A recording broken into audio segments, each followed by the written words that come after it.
كواتني الحمد لله الذي خلقنا وأرسل إلينا رسله وأشهد أنه لا إله إلا هو وأشهد أن محمدا عبده ورسوله أما بعد. Chuny wagone ruth nasero kuma ruth bengi polo ma ochwewa ma oketowa e wang piny karka. Bang' ka osechwewa ooronwa joote mondo mi joote gi eki ogolwa mudho mar lal kendo ketowa e ler mar ng'eyo Ruoth Nyasaye.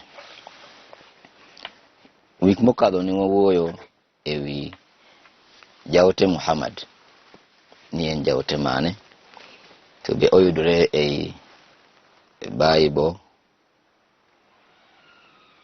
Twayudo ni jaote Muhammad kara nitie verses mang'eny ma oyudore, kata nyuonde ma owuoke kaka Ismail bende en anyuola magwedhi e buk mar Bible. Kawuono wadawuoyo dinul anbiya'i alayhimus salatu wassalam wahidan. Wadawuoyo ewi din mar joote kwe mar Ruoth Nyasaye gi gweth mar Ruoth Nyasaye odhi kuomgi. Ni din margi en din achiel. Joote duto nigi din mane gilami Ruoth Nyasaye, kendo din gi noero en din achiel ma an gi in makoro winja sani kata jal mabunja badaye, kata ma wan wang piny ka waduto te onego bed ni wabedo jodin achiel. Nyasaye en achiel, joote moro bende obiro gi yoe kaka Nyasaye achiel. Din mar joote be gin en din achiel. Gima dimi wafweny ni Ruoth Nyasaye en achiel, din mare bende achiel, yoe bende achiel, ni kwang'iyo matut kata kwa paro matut ahinya, wayudo ni joote ne ng'eny. Nwangi jaote kaka Nuhu. Nuhu ni onge kama yudo e wang piny karka ni Nuhu ne donjo niluongo ni jaroho. Kama Nuhu niluongo ni an jaluong mogik, ok an winjo mano. Pok wawinjo. Kata ka koro wae Nuhu kuom luongruok ni jaduong mogik, pok aduoga yudo kama Ibrahim luongo ni ja-SDA. Jaote Ibrahim ni en koro en ja-SDA. Mano gima onge andike. Kata kuwa we mano, jaote Musa be ni bire wang piny kaka pok kwang'iyo stoche kaka nowuotho, pok waneno kama odhi wacho ni en ja-Catholic. Ni an kora Musa ja-Catholic. Kaka wan gin watimo. Kech wan wajopuonjore. To japuonjore nyaka luw gima japuonjore nopuonjo. Koro koponi japuonjori ni puonjori wach ma Nyasaye, ok onego bed ni puonjori timedo gariyo. Kaw kaka nidu kuom jaote mar Ruoth Nyasaye. Kwa ng'iyo Musa genegi ok wayudo kama ne gidonjo e kanisni mopogore opogore. Wayudo ni mana ni ne gidonjo kama ni sinagogo. To sinagogo ni gi dhok ma wan wang'ego gi Kiswahili en muskiti mar jo-Yahudi. Chal gi muskiti mar jo-Luo, chal gi muskiti mar Waganda, chal gi muskiti mar Wazungu, chal gi muskiti mar Warabu, chal gi muskiti mar Wakamba, chal gi muskiti mar Wachina. Mang'isni jo tich Ruoth Nyasaye duto te ne gin jogo mane dhi kar sinagogo kaka kar lamo margi ma en muskiti. Koro par diriyo, in kawuono ma kawuono ok idhi e muskiti. Be in tie e yo mar jotich Ruoth Nyasaye adieri? Koso ibawa ng'ayo madhi ka Ruoth Nyasaye? Sasa inna dina anbiya alayhi salatu wassalam. Adir makende ni din marre jote kuy gutnuru saudi kumge din wahid en din achiel. Wa intanawa'at shara'i'uhum katabed manani chike gi upogore pogore. Katabed mani cheo mano migi no upogore pogore. Ben chike Musa upogore chike mag Nuhu. Katabed mani chike mag Ibrahim upogore chike mag Muhammad. Lakini dini gito di achiel. Iyo mane gintie achiel. Mawanjo kadhano onego bedni waluo mana yo mana gintie. Ne en chik achiel kendo en sheria achiel. Utnasa wacho na buk mar Quran niya shar'a lakum min ad-dini ma wasa bihi Nuhan. Ma en chik mubiru kuomu kaka din. Kendo en ye chik Ruoth Nyasaye no nyiso jaote Nuhu mondo lu. Walladhi awhayna ilayka, kendo en ye chik Ruoth Nyasaye wuoyo konyiso jaote Muhammad nyaka lu. Din mano jaote Nuhu nitiere, en ye din ma jaote Muhammad nyaka bedie. Nuhu ni en Noah. Jaote Noah din mano bedie mano kana ntie ka kochopo chiengo diche to nodhie kanisa mano dhie.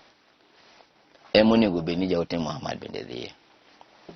Ruoth Nyasaye nyiso jaote Muhammad ni kama ni jaote Noah ne leme monego donje.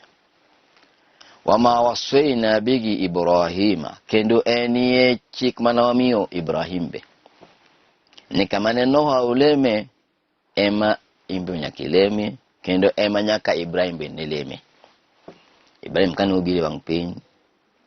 Nobiro kapok jaote Muhammad obiro. Embe nolemo mana kamoradi. Achiel kod Nuhu. Makane en kanisa to kanisa te. To kane en muskiti to muskiti te. Kaka ne en muskiti nyaka kawuono. Kono miyo jal mabro lemo kaka ne Nuhu lemo. Kama ne Nuhu oleme. Mane jal mabiro luwo chike ma Ruoth Nyasaye dwaro. Kendo chik achiel ni endi en ye chik ma Ruoth Nyasaye nomiyo Musa. Ngis Musa ni Musa mondo mi kikipog piny kata kikipog ji lem kama ne Ibrahim leme. Gi ka achiel gi Nuhu. Kendo kama Musa ne leme no ero, Yesu be kane ubiro miluongo ni Yesu waluongo ni Isa idho Islam. Mama ngiso ni ne Islam. Kwa ng'iyo min gi kaka ne rwakore. Min gi korwako law mar buibui. To Aisha nyar Islam be odhorwako buibui. Gidhi bedo kamoro achiel gi min Yesu. Kane ng'ama kia wacho ni joge gin jo Islam. To kawuono katieno rwako long to min Yesu biro rwako buibui. Ng'at katebed ni kema chal nade kupenji ni wacho ni ng'ani ok ja Islam ma ja Islam kod ng'at mok ja Islam. Kono miyo mangiso ni kata mana miyo manonyuolo jaote ni bende ja Islam. Yesu bende ne ja Islam. Kech din mana gilemi Yesu kane dhi lemo chienge so kangeso no dhi sinago kaka kawaida mare pile ka pile. An bende kile ka wuka dhi oda adhi lemo ka wuka oda dhi lemo tadhi sinago kaka kawaida mara. Mama ngistu gwenyruok more wangayoka. Ne jal mak dhi muskiti gi jal madhi muskiti gigwenyere ngante dhi muskiti ngane dhi e yo moro opogore. Yesu dhi muskiti to ngat mo ok dhi muskiti odhi e yo moro ya ot moro. In dhi od cha to ngane dhi od ni be une yo achiel. Koro mondo mi bede yo achiel gi Yesu nyaka iduog mane sinagogue manoleme ma en muskiti. Koro miyo lemo din mar jote en din achiel. Yogi gin achiel, puonjgi gin achiel, wan ema wapogore. Wan joka dhano ema wapogore e misingi ma magwa wawegi ok misingi mar Ruoth Nyasaye. Koro inseche melamo wach Nyasaye, wach mar Nyasaye bed king'eni kila kiyale onego bed ni yale king'eni joote gin joka ng'at achiel, puonj gi ne gin achiel, yo gi ne gin achiel, mak mana an gi in mwapogo ji. Jo yalo masani wan mwayalo yan makuonu mwapogo ji, lakini puonj mar Ruoth Nyasaye en achiel, yo en achiel, din mar joote ne en achiel. Puonj ne en puonj mane manong'is jogo nyaka bedie ni an aqimu dina wala tatafarraku fihi. Ruoth Nyasaye ne ng'iso gi niya, chunguru dindu obed achiel un joote, kata kik upogoru, kendo kik upogoru e bwo chike maga. Yani kik upogoru, ng'ato bed ja SD, ng'ato bed ja roho, ng'ato bed ja Islam. Kik upogoru. Ka Islam to Islam, ka roho to roho. Koro mi ng'isi ni mondo gibedi jogo ma jo din achiel. Puonj ma gikelo obedie bwo chik din achiel.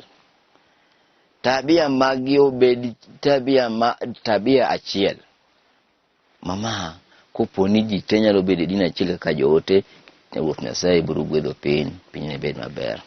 Lakini mama kawuono wapogo ji, wan gi dwoko maduong' kuom Ruoth Nyasaye.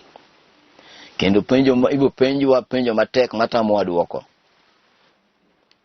In nirwako ji e ot mane? Iluongo ji e din mane? Ni ere kaka mane? Koro miyo wadwa, king'eni kamoro min Ruoth Nyasaye ok oyurwa, ok orwako, Ruoth Nyasaye ok oyie godo, tem matek ibani iya kanyo idhi kamelami Ruoth Nyasaye gadiera. Waqala ta'ala, Ruoth Nyasaye wachona buk mar Qur'an niya, ya ayyuhar rusulu kulu min tayyibat, unjoote chamu gigo mabeyo, wa amalu salihan, kendo timbe mabeyo, inni bima ta'maluna alim, an Ruoth Nyasaye gik mutimo te ang'eyo. Ruoth Nyasaye wacho ni joote timu timbe mabeyo, kendo cham chiemo mabeyo, wa amalu salihan, kendo timbe mabeyo, inni bima ta'maluna alim, an Ruoth Nyasaye gimoro amora mutimo ang'eyo. Mama siemo Ruoth Nyasaye ng'isi joote. Kendo Ruoth Nyasaye ng'isi joote go niya, wa inna hadhi ummatukum ummatan wahidatan, chokruok magu gen chokruok achiel, wa ana rabbukum fattaqun, an Ruoth Nyasaye kendo luora uru. Sai siemo joote ni kik pogore, kendo gibed gin jok ng'at achiel. Wan be wan jok maluwogi kik wapogore, wabed kwa ng'eni wan jo din achiel, din mar joote. Kane gin jo Islam to bed jo Islam, to kane gin jo Kristo bed jo Kristo. Kome ja Islam mabedo Islam obedo gi reason ni din ni en din mar joote duto. Mako pono penjo kana Nabi Isa alayhi salatu wassalam, to duoke ni nanja Islam. Kupenjo Musa be duoke kamano. Kupenjo Ibrahim duoke kamano. Kupenjo Adam duoke, Nuhu duoke kamano. Kono miyo ibedo ko gi reason mane? In yo meluon iluogi yo gi andike mane? Mangi jaote mane mubiro mung'isi ni nan JSD. Mondo ko ibed JSD. Jaote mane mung'isi ni tim kamano? Koponi ok gombo mari kata jachini ulalo pachi mogoli yo maler. Koro wala mu Ruoth Nyasaye kuno bedo jogo maluwo yo achiel. Openja ote Muhammad, din maru en din mane? Qala sallallahu alaihi wasallam, jaote ma Ruoth Nyasaye man jaote Muhammad wachona niya, inna ma'ashara anbiya'i dinuna wahidun. Jaote Muhammad kwa penyo ni din maru joote din mane? Jaote Muhammad dwoko wania, inna ma'ashara anbiya'i dinuna wahidun. Wan joote din marwa en achiel. Wan joote man Ruoth Nyasaye nori wang piny karka, din marwa en achiel. Wal anbiya'u ikhwatun lil allat. Joote gin uwete. Joote gin uwete e bwo chike mag Ruoth Nyasaye. Kendo din margi en achiel, yogi en achiel, gima gipuonjo en achiel. Ma an gin kendwa wane mwapogore, to reason mumi wapogore ok wang'eyo. Ng'ato luwo ni baba noluwo kata kwargi noluwo. Ok oluwo ni jaote nopuonjo. Koro miyo waduoguru e yo mar Ruoth Nyasaye. Wa dinul anbiya'i huwa dinul Islam. To din jaote en din mar Islam. alladhi la yaqbalu Allahu ghayrahu, din maunge din marut Nyasaye ni yego mopore di mar Islam. Chengi ko piny dinde ne bi mang'eny, dinde ka dinde no bi mang'eny, jogo bul ne bi, jomiel ohangala be ne bi, jok magoyo tarum, jok mamumiele wi jukwaa mamumiele dombolo mar Yesu be ne bi, jok makoro be ne bi, jok mago koko be ne bi, jok mago Allahu Akbar be ne bi, dinde ne bi mopogore chengi ko piny. To Ruoth Nyasaye ne yie dinde duto go ne kaw dinde go to wito mabor, basto kaw din achiel ma en din mar joote. Wa huwa istislamu lillahi bitawhid, kendo Islam ni en ni ibed ni yen Ruoth Nyasaye en achiel, wal inqiyadu lahu bitta'a, bastelu yo ma Ruoth Nyasaye kaka Ruoth Nyasaye dwaro. Wal khulusu min ashirki, Islam en ni kiselu yo iman Nyasaye ibedo mabor gi ushirikina, okelam nyiseche, ilamu Nyasaye adi Nyasaye achiel, ma ka joote be lamu Ruoth Nyasaye, ilamu Ruoth Nyasaye achiel kende, kendo gibedo mabor gi ushirikina, ok ne gin gi dinde mopogore, ne gilamo ne gileme yo achiel.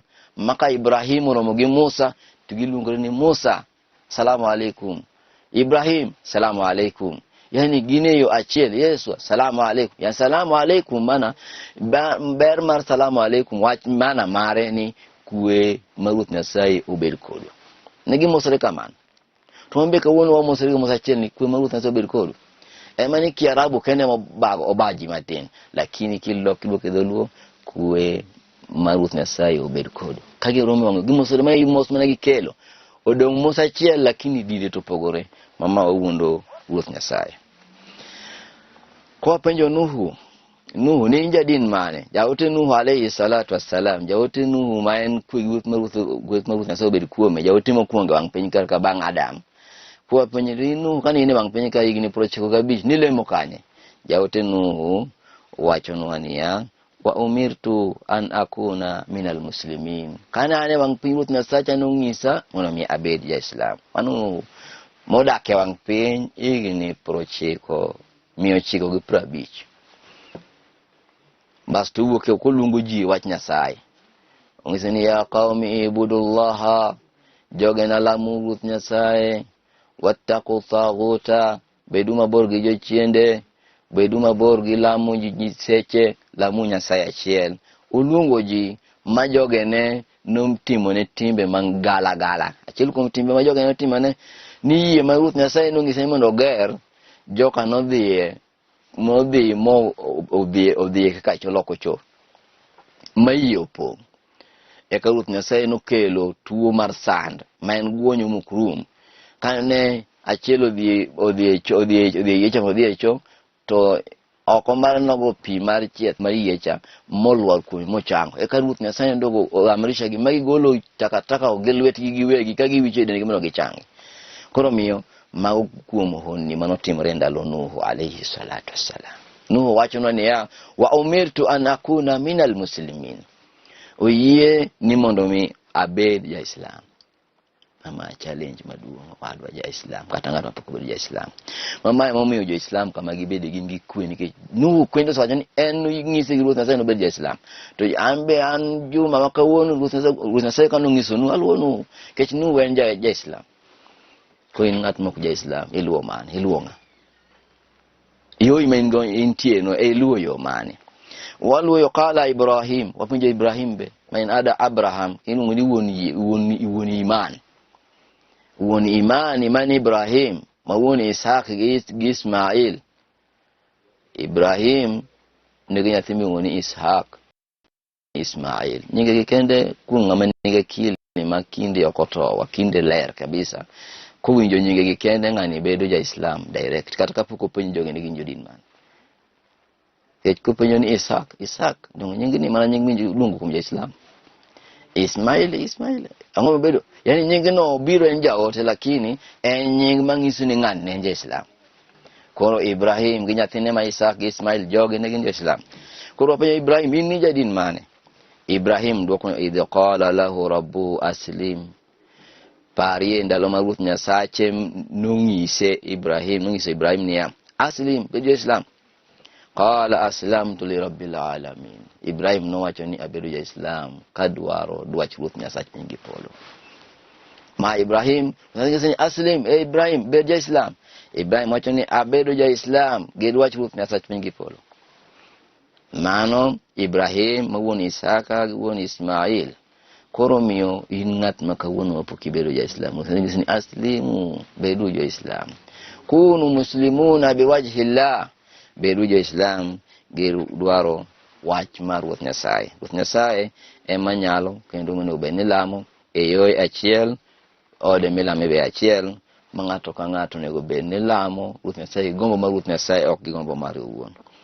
Wachomo ka Musa kuno dhi dala mar Musa. Openjo Musa kama obedi dala ne kanyo bede kome to en jaoti mar Ruoth Nyasaye. In Musa in kanini wang piny kar ka ni lando wach mar Taurati. Ni lande bo chik mar din mane. In Musa kanini wang piny kar ka ni lando wach mar Ruoth Nyasaye gi bo ka ine bo chik mane. Ke chingi joote jo benwa lemo. Ok wangi ni mzungu punjo kaka ne benwa lemo. Wangi yo ni Ruoth Nyasaye oro joote ne joote ge makoro punjo kaka ne benwa lam Ruoth Nyasaye. Musa dogo ngiswani ya qala Musa njadili man odwoko niya qala Musa ya qaumi unjoge na mora kungi in kuntum amantu billahi kuponi uyigi Ruoth Nyasaye adieri fa alayhi tawakkalu bedu genu kun Ruoth Nyasaye in kuntum muslimin kendo bedu genu seche ma undo Islam. Mano Musa miyo joge ni punjo ko ay Taurat ni bedu jogo mo bedu genu kun Ruoth Nyasaye lami uruga diera kendo lami seche ma undo Islam. Mama puonj moko nego bed ni wapando ni wamungo ni ok nyalre. Nyaka wakete lela mondo wang'is ji iyo adiera mar Ruoth Nyasaye. Ke chingi ko piny ni penjo mang'eny. Kwanza jo yalo nigi duoko mang'eny kuom Ruoth Nyasaye. Jo yalo, masheke, jo dong din ne bed gi duoko duong' e mbele Ruoth Nyasaye. Ke jayalo ka kar yalo ka mangato lalie kar yalo ka ema ngato yude yo maler. Kar yalo ka ema ngato lalie, kar yalo ka ema ngato yude yo maratiro. Ema ngato yude konyruok. Koro koponi abiro mbele ni abiro konyo konego bed na mi moko to moka pando. Onego bed na mite mondo miyier minyalo kawo. Ama omiyo din mar Islam ok onego bed ni kawo yo ng'isi ni kawo yo kikawo yo malali kawo yo maratiro maketi kama ber ma Ruoth Nyasaye dwaro. Kwa viko Masih, ngoni Masih Isa bin Maryam ambaye Mesia. Gidha kumoro ngoni Mesia, mkulunge ni Yesu. Lakini wanulunge ni Masih Isa bin Maryam. Mkulunge ni Mesia, mkulunge ni Yesu. Bas wanulunge ni Masih Isa bin Maryam. Wapenye ni toin kanini wang penyka nilando wach Ruoth Nyasaye, nilande bo chik madin mane. Nilando wach Ruoth. Mondo mi wabedi gadier kama wantie. Mondo mi kik wabed gi to e chunjewa. Mondo mi kik walal. Mondo mi ng'ato ka ng'ato wuoge wang piny ka kong'eni ni puonj machal kamano e rin jaote Yesu. Mesia duoko wania wa idh ahaitu ila al-hawariyin. Nyasaye parone ni pari ndalo manang'iso jotelo mag Ruoth Nyasaye. Jotelo mag dinde. Ruoth Nyasaye ning'iso jotelo wania an aminu bi unjotend din mag Ruoth Nyasaye yiu koda Ruoth Nyasaye. Wabi rasuli kendo dogu yie kod jaotena ma en jaote Yesu. Jowacho ni jotelo magin jotend din madongo. Ingiso ni yie kod Ruoth Nyasaye, ingiso ni yie Ruoth Nyasaye kendo gidog yie kod jaote Ruoth Nyasaye. Mama Ruoth Nyasaye wuoyo gi piny ngima mondo jo yie kod Ruoth Nyasaye kendo jo yie kod jaote mare mane ooro ma en Yesu. Qalu jotelo kakano winjo duond Ruoth Nyasaye nodwoko ni qalu negidwoko ni ya amanna wa shahad bi annana muslimun. Waye ni waye kod Ruoth Nyasaye. Kendo bedja neno ni wan jo Islam. Kuma magyandike mantie monego bed ni wang'eyo ni jo Islam unuo yoni nikechango. Ke Joseph jo Islam gin jo din mane. Din mar jo Islam en din moa kuom Ruoth Nyasaye gi ratiro mar Ruoth Nyasaye. Koro miyo kaidwa bedo ja Islam kibedi shaka ni ang'o momiyo jogi lamo gang'o. Jogi lemo e bwo chike mane jotelo jopuonjre jo nabi okelo e wang' piny. Kaachiel gi malaikini mag Ruoth Nyasaye. Wa qala ta'ala fi man taqaddama min al-anbiya'i wa an-tawrati. e ka Ruoth Nyasaye nodogo kelo nwa ka nyiso wa kuwuoyo nwa kuom jogo manokuongo nwa magin joote.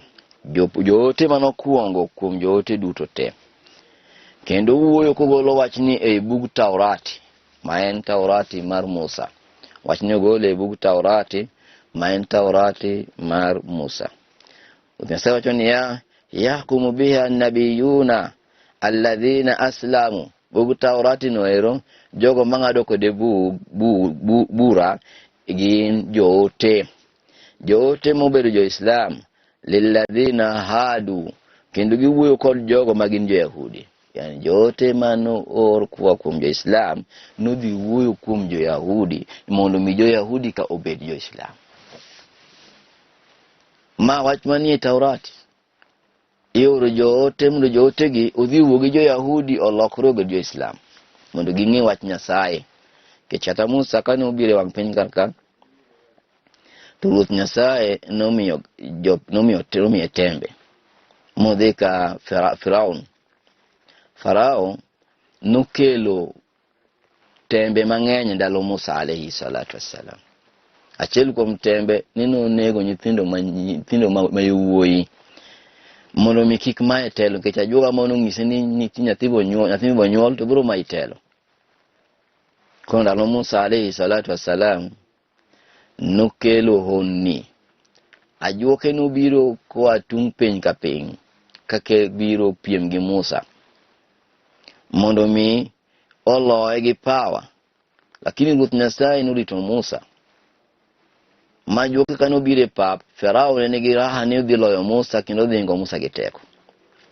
Kajuoke kano bire pap, Ruoth Nyasaye nong'iso power mare e mbele ajuoke. Ajuoke nopenjo Farao ni Musa, wane mwabolo yiende ma wan go gi kwanza koso in mikuongo bolo? Eka Musa nong'iso ajuoke ni boluru. Kane gibolo na olokore ka thuonde. Musa be kane obolo mano belo thuol maduong' omonyo mag ajuoke ka. E yiend Musa manyaka kawuono. Yiend Musa mano muonyo thuonde mag ajuoke. Mano timre gi teko mar Ruoth Nyasaye. Koro ajuoke gi ekika ne giringo gi Musa nodhi kodgi e nam. Gichako go koko ka gilalamika nang'o momiyo otimo waka ikelo ka mondo wahinyre ni okikelo ka mondo wahinyre. Bali Ruoth Nyasaye oloyo jok malawago. Ruoth Nyasaye oloyo gi teko. Ok unudogo negi nyaka chieng'. Mane nam nomunyo Farao, omunyo joge Farao to nam ongogo Farao. Kokidhi piny Misri, e museum mar Misri bedo ka Farao pod okuot ga kanyo. Ruoth Nyasaye nokete kanyo mokaushae. Ok gi sitima mar jopiny, sitima mar Ruoth Nyasaye. Wajani waqala ta'ala man an malakil sabai. Nyasaye wuoyo kuom jatend Sheba, malkia ma Sheba. Kowacho ni Rabbi inni dhalamtu nafsi. Nyasacha asebedo mimane denda. Wa aslamtu ma'al Sulaimana lillahi rabbil alamin. To kochakre sani asebedo Islam kendo aluwo din mar Sulaiman. Kalure gi teko, kalure gi era mar godin mar Sulaiman ko Nyasach Sulaiman, Nyasach piny gi polo. Kono miyo Islam huwa dinul anbiya jami'an. Islam en din mar joote duto te. Mangat moher bedi di Islam Nyasaye otelnwa obed achiel kuom jogo mohero din mare. Wa ila huna, assalamu alaikum wa rahmatullahi wa barakatuh.